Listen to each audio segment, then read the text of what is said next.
Okay, this is an update on the 223 load development progress with the Rexem 73 grain projectile. This is a powder charge test. I have 11 different loads spread over these two targets, and I had 3 fouling rounds from a clean barrel. The fouling rounds were using that load there, load 11. As you can see, they're sort of grouped quite differently, but I think I was having a problem with the sling stud at the rear of the stock catching the rear bag, because I could notice it on a few different groups bouncing strangely, and I think it was because I had both targets set up above each other, sort of like this on the target backer. I was having trouble getting the correct height on some of these and on some of these, but you can see this target with the lower charges is considerably better. I don't have the charges written on here, but these are all except for this is where the ADI book data ends, and there's 0.4 grains above the ADI max book data with a 73 grain ELDM. I just used the same load because it's the same weight projectile. But you can see these lower ones shoot quite well. And not only do they shoot quite well, they are pretty much the exact, if you take the center of the group, they're almost the exact same point of impact for these 3. So 1, 2, and 3. And they all shot around 0.2 to 0.3. Then we come down here, and you can see this is where it gets slightly unstable point of impact. It switches, it's still vertical, but it switches from right to left. And then number 5 comes back to vertical center, but a bit lower. Number 6 jumps up again, pretty much dead vertical. Number 7 stays dead vertical again, which is a very good group.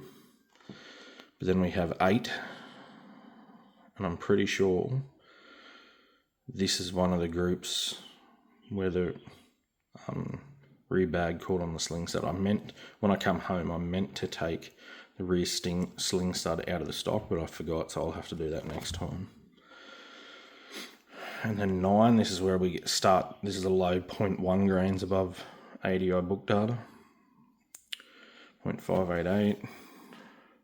Come down to 10, so this is 0.2, sorry. This was 0.1 above, 8 was 0.1 above, that's 0.2 above ADI book data.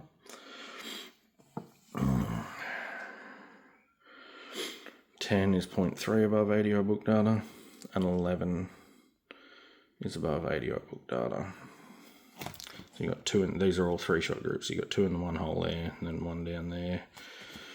But you can see, where's my thumb? You can see the point of impact for these is sort of very roughly the same, but then up here it's a bit different. Over here. Don't be fooled by that good group, because when we go back to 6, it's roughly the same, but it is shifting a little bit.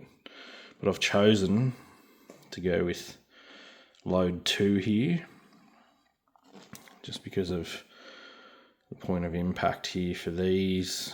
If you take that, that's roughly the exact same point of impact for these 3. So I've chosen 2. I've got 20 rounds loaded up with a couple of foulers using that same charge, and I'm going to have 2 10-shot groups, one fired by me, one fired by someone else, just to verify. We'll see between those 2 if they maintain group size over 10 rounds. I sort of don't want to see anything above about 0.6 inch for 10 rounds, 0.7 for 10 rounds, something like that. But we'll see how they go.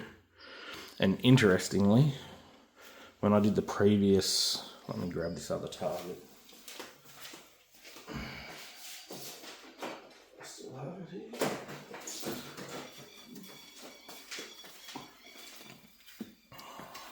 When I did the previous pressure test with these 73 grain Rexems, that was the 2206H, that was the 2208. This was in 0.2 grain increments. Get this shine off the paper so you can see it a bit better. That was in 0.2 grain increments, so spanned a full grain of powder for 5 shots. These, so that basically spanned these 3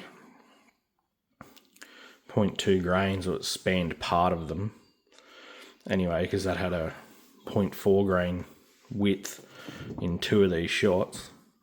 They recorded, funnily enough, this number 2 load that I'm going to use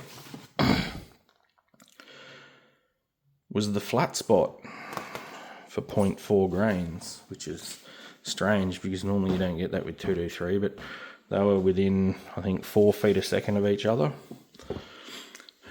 within 0.4 grains on 2 of those shots, because I ran them out. I shot that over the chronograph with the magneto speed attached, both those groups. I haven't bothered testing 206H so far. I'm just going to stick with 2208, and if it doesn't do what I want, then I'll go back and do an OCW test with 2206H as well, to try and get it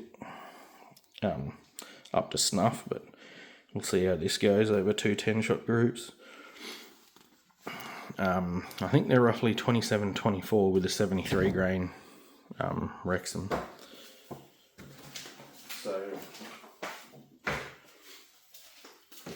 we're going to stick with this one and do 2 10-shot groups and see how it goes. And depending on the 10-shot groups, I'll do seeding depth after this, but we'll see if I need to do seeding depth, because this is basically loaded.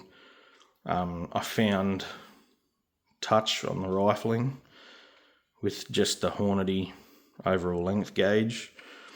I found touch and then backed off 30 thousandths, and everything's been loaded 30 thou off touch so far, so we'll see how it goes. But as you can see, like, there's only one group over an inch, which was that highest charge, which seemed, again, that could have just been the rear bag, but it still wasn't.